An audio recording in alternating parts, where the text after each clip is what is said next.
सांसद निरहुआ का सपा पर हमला। कहा, अखिलेश यादव को पता है कि आजमगढ़ में जीत की 1% संभावना नहीं है। धर्मेंद्र यादव सिर्फ चुनावी कोरम पूरा करने आ रहे हैं। चुनाव हारने के बाद धर्मेंद्र यादव भाग गए थे, अब आ रहे हैं तो कम से कम टिके।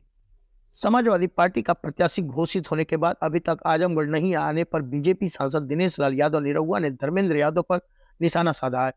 सांसद निरहुआ का कहना है कि 2019 में चुनाव जीतने के बाद अखिलेश यादव आजमगढ़ से भाग गए थे। 2022 में चुनाव हारने के बाद धर्मेंद्र यादव, अब जबकि धर्मेंद्र यादव प्रत्याशी घोषित हो चुके हैं, तो इसके बाद आए हैं तो आजमगढ़ की जनता यह पूछेगी कि 2022 में आप चुनाव लड़े थे, इसके बाद कितने दिन आजमगढ़ आए हैं।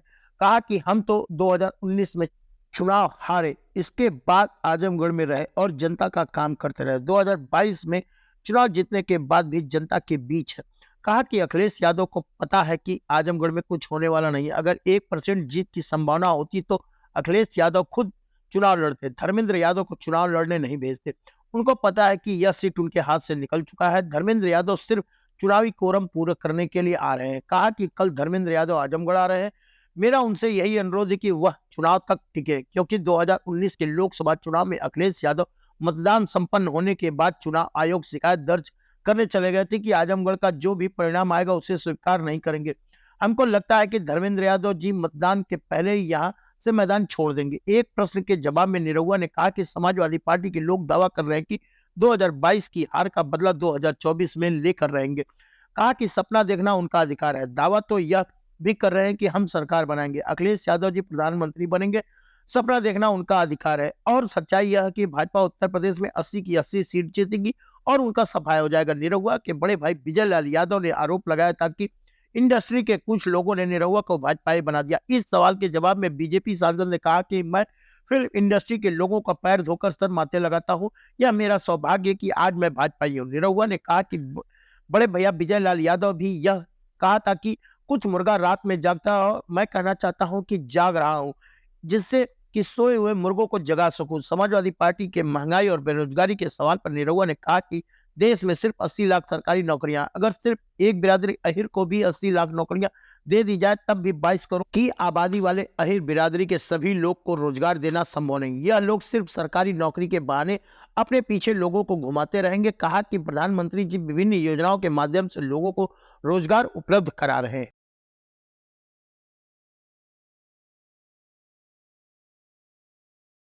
ये निर्धारित हो चुका है समाजवादी पार्टी का। पहला इंटरव्यू हुआ तो उसमें ये बातें नहीं थी।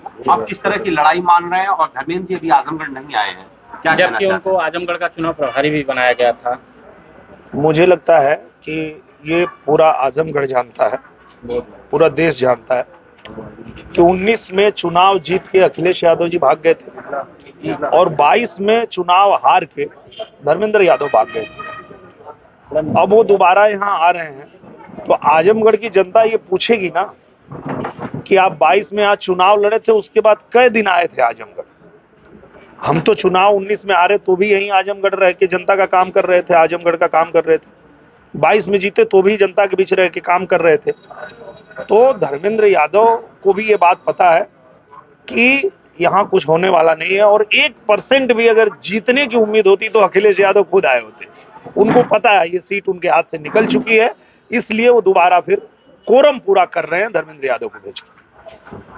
जिस तरह से समाजवादी पार्टी लगी हुई है आजमगढ़ की, अगर हम बात करें तो आजमगढ़ में समाजवादी पार्टी दावा कर रही है कि वो जीत दर्ज करके 24 में जो 22 का बदला उसको 24 हो जाएगी। तो वो तो दावा ये भी कर रही है कि वो सरकार बनाएगी, वो तो दावा ये भी कर रहे हैं कि अखिलेश यादव प्रधानमंत्री बन जाएंगे। देखने दीजिए, सपना देखने पे किसी को रुकावट थोड़े आप लगा सकते हैं या हम लगा सकते हैं, पर सच्चाई के धरातल पे आएंगे तो पता चलेगा कि इस बार 80 की 80 सीट हम लोग उत्तर प्रदेश में जीत रहे हैं और इनका सफाया हो जाएगा। विजय लाल यादव जी का आरोप है कि आपके जो इंडस्ट्री के मित्रों ने उन्होंने आपको भाजपाई बना दिया, वरना आप उनके साथ थे, उनके भाई थे।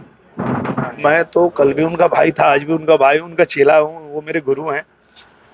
और विजय लाल भैया ने जो बात कहा है कि इंडस्ट्री के लोगों ने मुझे भाजपाई बना दिया, तो मैं इंडस्ट्री के लोगों का पैर धो के और उसको अपने सर माथे रखता हूं और उनको धन्यवाद देता हूं कि उन लोगों ने अगर मुझे यहाँ लाया है तो ये मेरा सौभाग्य है। क्योंकि एक बात और उन्होंने कहा था कि कुछ मुर्गा होते हैं जो आधी रात को बोल देते हैं, हाँ, तो कम से कम ये मुर्गा जाग रहा है जो आधी रात को बोल रहा है, ताकि जितने बेहोश मुर्गा हैं वो कम से कम भोर में ना जागे तो 7-8 बजे तक जाग जाए, क्योंकि ये ऐसे बेहोशी वाले मुर्गा हैं जो ये सोते रहते हैं और ऐसी बेहोशी में सो रहे हैं कि इनको पता ही नहीं चल रहा है कि जा कहाँ रहे हैं, इनको समझ ही नहीं है कि ये कर क्या रहे हैं।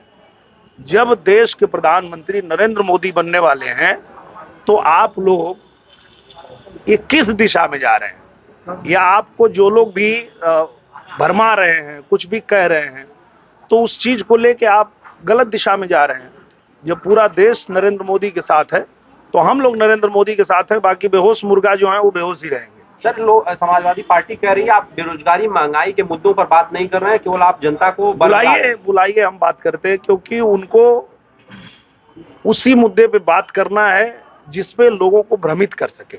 अब मैं आपको एक छोटी सी बात बताता हूं, इस देश में टोटल जो सरकारी नौकरी है वो है 80 लाख। 80 लाख लोगों को अगर किसी एक ही जाति को, मान लीजिए 80 लाख अहिरे को दे दिया जाए सरकारी नौकरी, तब भी 22 करोड़ अहिर बेरोजगार रहेंगे। अगर सरकारी नौकरी को ही तुमको समझाया जा रहा है कि वही रोजगार है, वो रोजगार मत कहो। रोजगार का मतलब ये है कि जैसा हमारे प्रधानमंत्री जी कर रहे हैं कि आप पढ़ लिख लिए तो आपको पैसा चाहिए रोजगार करने के लिए, सरकार दे रही है, आप पैसा लो, रोजगार करो। उसमें अलग अलग रोजगार करने का अवसर है। आप विश्वकर्मा योजना में पैसे ले लीजिए, आप स्वनिधि योजना में पैसे ले लीजिए, 30% आपको सब्सिडी भी मिल जाएगी, 1 पैसा आपको ब्याज नहीं देना है, और जितना लोग चाहें उतना लोग अपना रोजगार करें। ये होता है रोजगार देना, और ये होता है मुद्दे पे बात करना। वो क्या कहेंगे, सरकारी नौकरी जो 80 लाख है उसी में उनको घुमाते रहेंगे और उनकी जो बुद्धि है उसको बंद करके अपने पीछे घुमाते रहेंगे। अच्छा, कल धर्मेंद्र जी आ रहे हैं, इतने दिनों के बाद आ रहे हैं, कल फिर वार्ता करेंगे, तो क्या कहना चाहेंगे? आ रहे तो मुझे ये लगता है कि कम से कम चुनाव तक टिके, क्योंकि 3 दिनों का शेड्यूल है सर आजमगढ़। 3 दिन बाद फिर होगा। हाँ, मैं वही कह रहा हूँ कि अब आ रहे हैं तो चुनाव तक यहाँ टिक के तो दिखाएं। हमको तो लगता है कि वो चुनाव होने से पहले, जैसे क्या हुआ था पिछली बार, आप लोगों को याद होगा 19 के चुनाव में जब मतदान हो गया तो अखिलेश यादव जी चले गए निर्वाचन आयोग में और उन्होंने कहा आजमगढ़ का जो भी रिजल्ट होगा हम उसको नहीं मानेंगे, अगर आप लोग को याद हो। तो वो तो चुनाव मतदान के बाद भागे थे और मैदान छोड़े थे। मुझे लगता है धर्मेंद्र यादव तो मतदान के पहले ही मैदान छोड़ देंगे। धन्यवाद सर।